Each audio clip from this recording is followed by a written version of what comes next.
Bonjour, ici CryptoLy, j'espère que vous allez bien aujourd'hui. Alors, je continue dans ma lancée de vidéos. OK, il y a des choses très intéressantes qu'on va voir. Alors, c'est parti. OK, le prix du XRP 51,72, il se stabilise, il n'a pas de l'air à vouloir descendre plus bas que ça. On peut voir que depuis 24 heures, on est stable, mais on a eu une bonne chute hier. OK, suite à plusieurs mauvaises nouvelles, dont Binance qui va être poursuivi par la SEC et aussi Coinbase qu'on va parler dans une autre vidéo là. Alors, c'est vraiment du lourd. Tenez le coup, on fait ça vite. On peut voir une bonne chute du XRP, okay, avec le cap boursier qui a pas mal fondu en 24 heures, une grosse chandelle ici. Là, on est en train de remonter. Ça a l'air d'être parti pour être fini la baisse.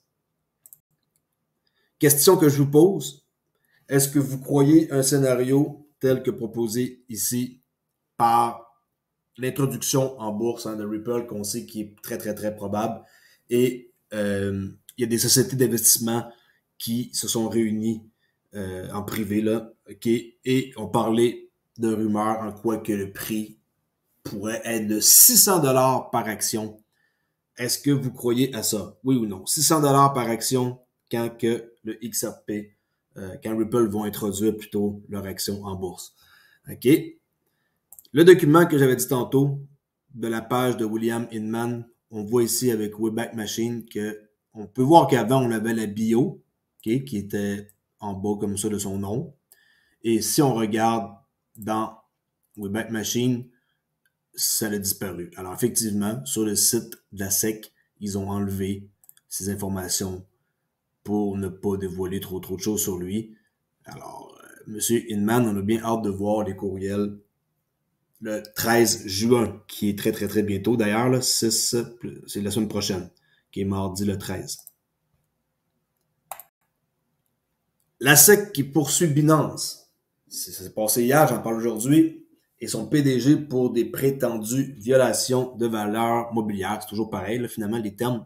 Alors, la SEC allègue que Binance et Zao, qui est saisi, qu'on appelle se sont enrichis de milliards de dollars américains tout en faisant courir un risque important aux actifs des investisseurs. La Security and Exchange Commission des États-Unis a poursuivi aujourd'hui Binance, frappant le plus grand échange de crypto-monnaies au monde et son PDG et 13 chefs d'accusation, OK? C'est pas rien. Comme l'a rapporté pour la première fois Bloomberg, le géant des actifs numériques et son PDG, Changzhen Zhao, qui est saisi, fondateur et actionnaire majoritaire de Binance, ont été accusés d'avoir enfreint les règles américaines sur les valeurs mobilières selon un dossier judiciaire. Les frais de la SEC incluent l'offre et la vente non enregistrée d'actifs cryptographiques comme Ripple, l'incapacité d'empêcher les investisseurs américains d'accéder à Binance.com. Bon, ça, on a eu des avis bien avant. C'est pas comme si le site a été bloqué du jour au lendemain. Et le fonctionnement en tant qu'échange, courtier et agence de compensation non enregistrés. Un document judiciaire de la SEC déposé lundi devant un tribunal fédéral du district de Columbia allègue que Binance et son patron ont eu un mépris flagrant des lois fédérales sur les valeurs mobilières et se sont enrichis de milliards de dollars américains tout en faisant courir un risque important aux actifs des investisseurs. Là, ici, bon, nous alléguons que Zao et les entités de Binance connaissent non seulement les règles de la route, mais qu'elles ont également choisi consciemment de les contourner, de mettre leurs clients et investisseurs en danger, le tout dans le but de maximiser leur propre profit. Bon, ça, je suis d'accord avec ça, par exemple. A écrit Guber Grewal, directeur de la division de l'application de la SEC, dans un communiqué de presse lundi. C'est sûr qu'ils s'enrichissent sur le dos du monde, ça c'est clair. Il y a bien du monde qui savent pas qu'est-ce qu'ils font, puis qui perdent leur crypto, puis eux, ils vont pas nécessairement la redonner, là. C'est un peu compliqué qu'on communiquer avec Binance, là. Les fois que j'ai communiqué avec eux, par exemple, dans des erreurs du passé, oui, ma crypto, je dirais qu'une fois sur deux, je l'ai récupéré, là, mais pas tout le temps. OK? Quand on fait une erreur, on se trompe de réseau, c'est une erreur fatale, mais maintenant, c'est plus vraiment comme ça, là. Ils ont amélioré beaucoup leur site, et pas juste eux.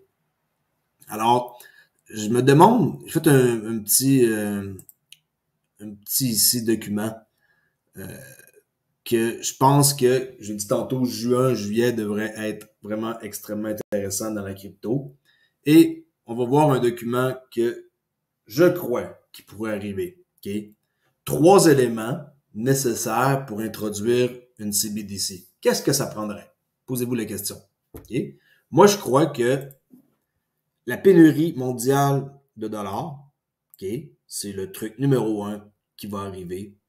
On y échappera pas. Crise d'insolvabilité de masse, c'est déjà commencé. C'est pas comme nouveau, là. Il y a un paquet d'endroits où c'est insolvable. Et ça va l'être aussi dans votre pays. Soyez-en sûrs.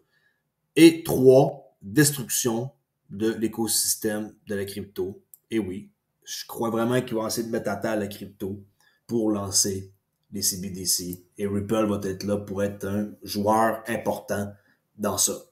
Pas affoler personne, pas faire de peur à personne, mais je crois qu'ils sont en train d'essayer de mettre la masse pour détruire le système de crypto et introduire leur CBDC en créant par étapes pénurie mondiale de dollars, la crise d'insolvabilité, puis suivi de l'effondrement du système de crypto. Je ne vais pas dire parce que ça s'effondre que ça s'enlèvera pas. Mais je crois qu'ils ont commencé déjà l'an passé et tout. Qu'est-ce qui s'est passé avec toute la DeFi, avec après ça les gros sites comme FTX qui tombent, Luna, les stablecoins comme Luna, USD qui part, UST, oui, qui perd sa valeur refuge de 1$ et qui descend. Tout ça, c'est toutes des avant-choses et ça sent pas bon pour le futur. Alors, si vous pouvez faire attention, ça serait la meilleure affaire à faire de pas trop faire d'achat crypto. Peut-être laisser un peu tomber qu'est-ce qui s'en vient, là, attendre. Moi, je pense que ça va se passer d'ici les 2 prochains mois. Mais, hein, je peux me tromper, puis je suis à l'aise avec ça, je me trompe, c'est pas un problème.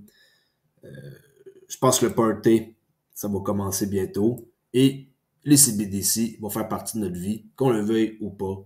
C'est comme ça que ça fonctionne. C'est plate. On va avoir un paquet de trucs qu'on contrôlera pas.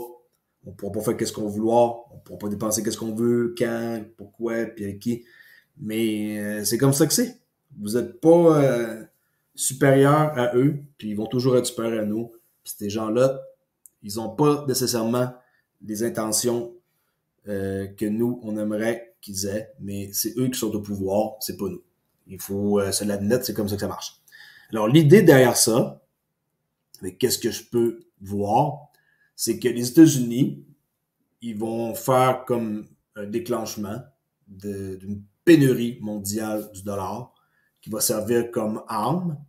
Et là, la Fed, okay, avec la SEC et le Trésor, va causer, dans le fond, des problèmes de liquidité. C'est ce que je crois qui va arriver. Et le plan derrière ça, c'est plutôt simple, le plan. J'ai marqué 5 choses. Le plan, c'est que la SEC, comme on peut voir depuis hier, hein, poursuit Binance avec son PDG pour avoir enfreint les règles américaines sur les valeurs mobilières. Ça, c'est déjà énorme. Pensez-y, le plus gros site d'échange au monde. 2, ils vont vouloir renflouer ce mois-ci le TGA qu'on appelle le Treasury General Account, qui est le compte général du Trésor, entraînant une pénurie de liquidité. 3, la Fed Nord, ça décolle le 4 juillet. Je pensais que c'était en juin, mais c'est le 4 juillet. Tout ça, c'est une suite logique, là. Ils poursuivent Binance. Ils vont renflouer ici le compte du Trésor. Ils vont lancer leur propre système de paiement ici de Fed Nord. Ensuite, je crois que les régulateurs, ils vont augmenter. Là, ça, c'est un chiffre que je pense, là. Je ne vais pas dire que c'est ça, là. Les régulateurs vont augmenter les exigences de capital des banques. Ça veut dire que les banques vont devoir avoir, selon moi, je dirais plus que 10%, ça c'est sûr. On va dire entre 10 et 20, qui est approximatif. APP. Je crois que ça pourrait être approximativement 20%. Et les régulateurs vont augmenter les exigences de capital des banques de 20%. Okay, Crypto pense ça. Et par la suite, l'effondrement de la masse monétaire M2. C'est là que ça ne savent pas c'est quoi M2. J'ai sorti ici un petit article. M2, c'est l'estimation de la Réserve fédérale américaine de la masse monétaire totale. Okay? L'estimation de la Réserve fédérale américaine de la masse monétaire, y compris tout l'argent liquide que les gens ont en main, plus tout l'argent déposé sur des comptes chèques, des comptes d'épargne et autres véhicules d'épargne à court terme tels que certificats de dépôt. Puis ça, ben, les soldes des comptes de retraite de dépôt qui sont supérieurs à 100 000 sont omis, ne sont pas calculés dans le M2. Et le M1, c'est la monnaie qui se trouve dans les poches des gens puis dans leur compte courant. Mais la M1, c'est pas ça qui nous intéresse, c'est la M2. Donc, OK? Fait que ça, je crois que c'est le scénario qui est possible. Puis, faites-moi en part dans les commentaires, soyez pas gênés, venez écrire. Puis, je veux voir qu'est-ce que vous pensez de mon scénario pour voir si on va assister à quelque chose qui pourrait ressembler à ça. Alors, pour ceux qui ne me connaissent pas, venez me suivre sur Discord. Ça me fait un plaisir de jaser avec vous. Vous pouvez correspondre avec moi aussi dans à propos, m'écrire en privé mon courriel.